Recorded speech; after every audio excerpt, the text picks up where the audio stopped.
Hey, what is up, guys? And today I'm going to talk to you guys about Guild Palace weapons. These are some of my favorite weapons in the game, not only because they are pretty damn good, but also because they look amazing. Like this Insiglyph that I have on right here, I think is the best looking weapon in the game. And obviously, I'm correct in that fact. But either way, these weapons are very flexible, very good DPS, and very pretty. And a lot of you guys have been asking what Guild Palace builds I use and how I build them differently compared to my regular Master's Touch builds. And here I'm going to show you exactly how I make all these builds. They're slightly different than Master's Touch builds, or they're slightly modified, but they're pretty much the same. But let's get right into it. First off, I want to start with basically this is a longsword template. But basically, it works for pretty much any weapon that wouldn't require any other additional skills like focus or power prolonger. So any weapon that doesn't use those. So longsword, sword and shield, hammer. Oh, you know, there's tons. There's tons. I can't name them all. We'll go through them, but you guys can figure it out. Either way, nice thing about these weapons also is that you are kind of overcapped on affinity. So, having said that, you don't actually need 6 Grideye. You don't need 6 Grideye. You can drop 1 Expert and actually just put whatever you want. And so I love breaking these builds into Guiding Lands and just putting 1 level of Geologist, and you are still capped on affinity. In fact, you're still overcapped. Right now I'm sitting at 55% affinity right now. Before Weakness Exploit, before Agitator, and without an affinity augment. So if you really wanted, you could drop. You could drop 2 Crit Eye and still be fine. You probably have to augment an affinity, but you see my point. So for any weapon that burns through a lot of sharpness, you want to have at least 3 handicraft. I found that to be a pretty comfortable zone. And for things like Greatsword that we see here, 2 focus, so 2 handicraft. 2 handicraft works perfectly fine, and 2 focus I talk about is honestly all you need for Greatsword and Charge Blade really. There's not much of a difference between the 2 and 3, but there's a big difference between the 1 and 2. So this is the Greatsword variant. You can also use this. This specifically for Greatsword with the focus. And because you don't need to augment affinity at all, you don't really ever need to augment affinity. What you can do is since you're using the Kaiser Crown, the high rank Kaiser Crown, you can just augment extra defense if you don't feel comfortable with having that defense. But the fact that you have health 3, you should be pretty comfortable using this build, regardless of the lower defense. And of course, if you're using Insect Glaive or Switch Axe, just swap out your peak performance for Power Prolonger. Bam, you have a build that is somewhat optimal for Insect Glaive or Switch Axe. Now, for Charge Blade, though, this is a little tricky to build because you had way more limited slots compared to something like Gold Wrath, and the fact that these are also non-elemental. This was a little tricky to make, but I managed to make it work.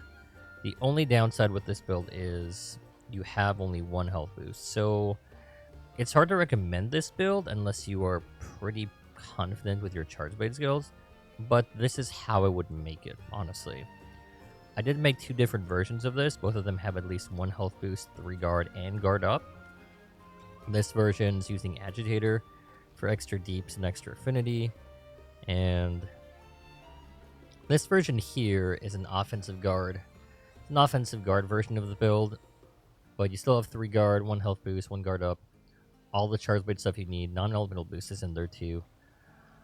And you can't honestly get the purple handicraft, purple sharpness. Sadly, there's just not enough room. There's just not enough room to put in handicraft. Sadly for purple. And you can see with this build, I'm actually using the Artillery 3 charm, and I promise you this was the only way I could get it to work. I tried for hours to get this to work exactly.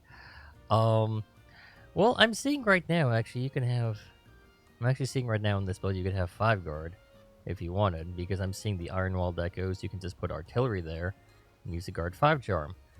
But yeah, so we just improved this build. I just noticed I can improve this build right now, but yeah, just do that actually. So quick change, use guard 5 charm and replace the Iron Wall Echoes with Artillery. Quick change right there. Okay, last builds I want to cover are Lance builds.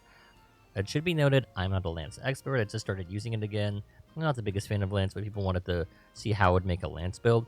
This build specifically is better for solo because the one thing I did notice with Lance is that you get hit a lot or you get flinched a lot while you are while you're in team. So this would probably be better for solo play. 1 health boost is all you need really, because you have a gigantic shield that is blocking damage, and so you should be fine with 1 health boost. Only have 3 guard, which I know it depends on preference. Everyone tells me that you need 5 guard, but 3 guard honestly was fine for me. I do have health augment of this as well. Get that to recover health with all my tiny little pokes. And this version here is the build I use for group play. It has 1 level of flinch free, and it has a little less handicraft, so that I can just because I figure I could sharpen more with other teammates around. It has 1 less handicraft, and it does have 1 more health boost because monsters tend to be a little more random, in groups, jumping from player to player. But that's basically it for my Guild Palace builds. These are all the builds I use. If you're not seeing a specific weapon, it's because the longsword template pretty much covers all the other weapons, But yeah, I just wanted to make this quick video really fast. I do have a couple other Guild Palace builds that I'm not that confident in. I made a couple builds with the bow guns.